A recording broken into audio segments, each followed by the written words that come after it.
Hello folks, my name is Mike Fritz. I am a cardiovascular specialist. I have 36 years, almost 37 years experience in cardiac cath and electrophysiology. What I'd like to try to do today is explain to you what electrophysiology is, why we need it, and what the benefits of it are. So let's start with everyone comfortable? Found some coffee, juice, refreshments. Hopefully everyone's comfortable, settled in, everything's ready. Okay? Alright, here we go. Electrophysiology is, the abbreviation's EP. It is the electrician as compared to the plumber that is a cardiologist.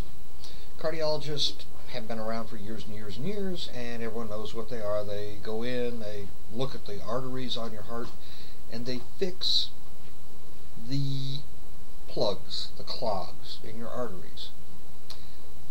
They're plumbers. They put in stents. They can't really debulk because we don't have that technology down yet. And there is certain questions about the stent technology that we presently have, but we'll leave that for someone else to argue. The electrophysiologist is a cardiologist. He's also internal med, and he has specialized in the electrical side of the heart. So we don't really work with the arteries, we don't do plumbing and blockages, we do the electrical system.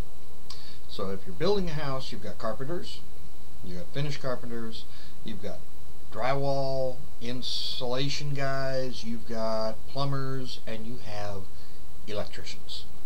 We're the electricians. We look at the part of the heart that causes the electrical system to fire, the heart to respond by contracting and relaxing and pumping blood through the system. So how this all comes out is if you have an arrhythmia, an irregular heart rate, whether that be a slow heart rate or a fast heart rate or a combination, we can go in, find out what the cause is, what's really going on, and if it's an accessory pathway or if it's a reentrant circuit, we can go in and burn that area, and it's curative. Unlike cath lab, where they're going to see you every 3 to 6 months for the rest of your life, we're not going to. We're going to cure it, and you're going to be normal. Instead of having that accelerated fast heart rate that makes you feel dizzy and lethargic and just you can't do anything, we're going to fix you. You're going to be all better. You're going to be ready to rock and roll. You're going to be able to run marathons, whatever you want. If you have a rhythm that we cannot fix, so we're going to evaluate, is it a life-threatening rhythm? If it is, we're going to put in either a pacemaker or a defibrillator. Or in the next step, we may put in what is called a biventricular device. So we will actually resynchronize the entire heart. The right heart and the left heart will resynchronize it so that it beats the way it was intended to, so that your heart size will not increase because of afterload and all these other nasty side effects that occur when your heart's out of rhythm. If you have AV-NRT, which stands for AV Node Reentrant Tachycardia, your heart spins around what is normally called the gatekeeper, the thing that controls how fast your heart goes. That's the compact AV node in the bundle of His, and it can go around. That's AV node reentry. You can have AV reentry, which is normally associated with a pathway system. You can have ventricular tachycardia. You can have flutters. You can have fib. If you have any of these things, we can go in, find the pathway. If you have PVCs, multiple PVCs, some people are almost incapacitated with PVCs, preventricular contractions. we can go in, find the focus that's causing them, burn it with radiofrequency ablation or cryoablation. One's hot, one's cold, and we have eliminated the problem. You're cured. You could have Wolff Parkinson's White, which is associated normally with a pathway, an accessory pathway. Instead of going from your sinoatrial node around the atrium and into the left atrium to the compact AV node, through there, into the bundle of His, down the right and left Purkinje's, causing the right and left ventricles to do this.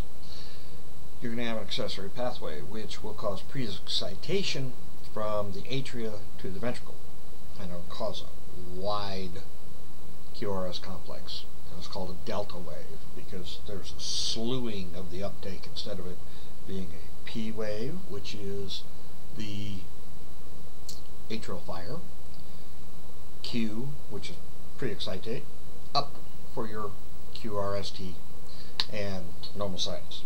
So we can deal with all the rhythms you've got. We can find a way to either ablate it, cryo-freeze it, or we can put in a device and fix it that way. Some abstract rhythms actually are in the sac around the heart, the pericardium, and those are much more difficult to fix. But we have the technology, and every day we're getting new and better and more effective ways to treat the rhythms of the heart and the equipment that we need to do that. We have our latest out, got approval 6 months ago. It's called Cryo, and it is the Arctic Front.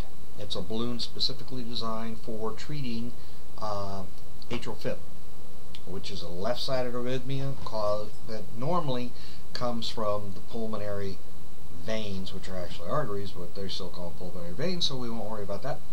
That come back into the left atrium, and we have to isolate each one of them, do a ceiling burn, floor burn, and some cafe burns, which we'll go into at another time. So anyways, what I'm trying to tell you is electrophysiology is the electrical system. If you have dysrhythmia, accelerated heart rate, slow heart rate, we can find out why and we can cure it. EP is curative. Cath lab, unfortunately, is not. If you have any symptoms, please go see your cardiologist, request for electrophysiology consult. We'll be more than happy to evaluate your EKG. If we think there's something that we can deal with and help, we'll be more than happy to do that. I've spent more than enough of your time. Thank you very much, ladies and gentlemen.